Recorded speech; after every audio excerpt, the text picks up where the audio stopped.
அடுத்தபடியாக இன்னொரு பாடல் என்ன அப்படின்னு சொன்னா, இந்த பாடலை நான் வாசித்த பொழுது என் உள்ளமெல்லாம் உருகியது. எங்களுடைய எஸ்பிஎம் ஸ்ட்ரீட் பேப்டிஸ்ட் மிஷன்ல அப்பா அம்மா அந்த பாட்டலில் பாடுவாங்க.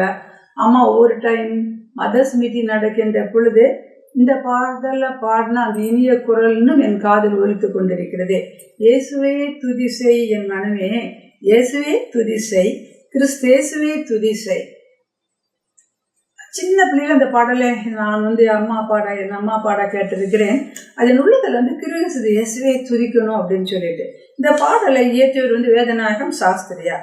இவர் சரபோஜி மன்னன் இவரை அரசவை கவிஞராக வைத்திருக்கின்றார்.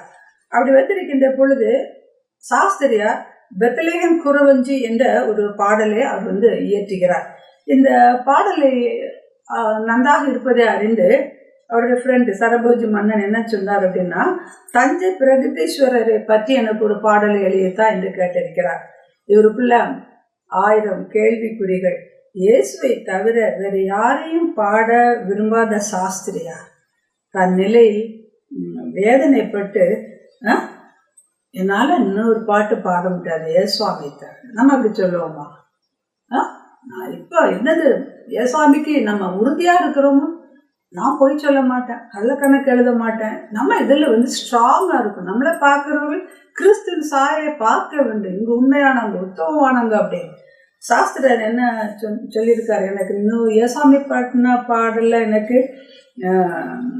இன்னொரு தெய்வத்தை பற்றி பாட எனக்கு விருப்பமில்லை என்று சொல்லியிருக்கின்றார்.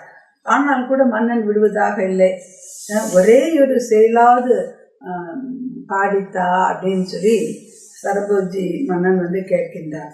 இதெல்லாம் மனதில் வேதனையாக வந்திருக்கிறது. தன் மனைவியிடம் தெரிவிக்கின்றார். இந்த மாதிரி சரபோஜி மன்னன் கேட்குறாரு, எனக்கு என்ன செய்யணும் தெரியல.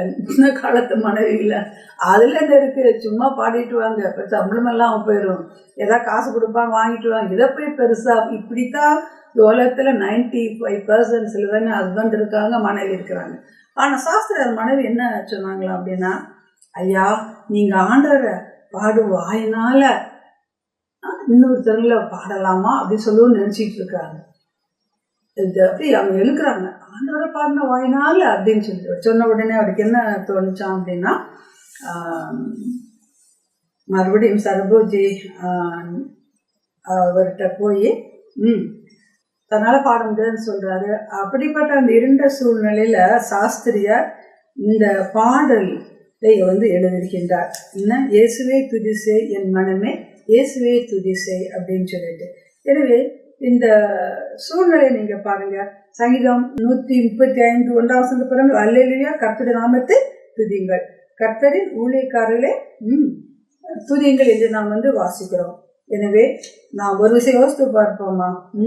நாம் எப்படிப்பட்ட கிறிஸ்தவ வாழ்க்கை வாழ்ந்து கொண்டு இருக்கிறோம்? வைராக்கியமாக வாழ்ந்து கொண்டு இருக்கிறோமா? அதே போல் சங்கீதம் 86:9 பாருங்கள். ஆண்டவரே, நீர் உண்டாக்கின எல்லா ஜாதிகளும் உமக்கு முன்பாக பணிந்து உமது நாமத்தை மகிமைப்படுத்துவார்களாக என்ற கூட்டத்தோடு நாமும் இயேசுவை துதிப்போமா? கர்த்தாவே உம்மை துதிக்கிறோம், வணங்குகிறோம், மேன்மைப்படுத்துகிறோம். உண்மை பிரஸ்தாபப்படுத்துகிற கூட்டத்தில் இருக்க எங்களுக்கு உதவி செய்யும். ஆமென்.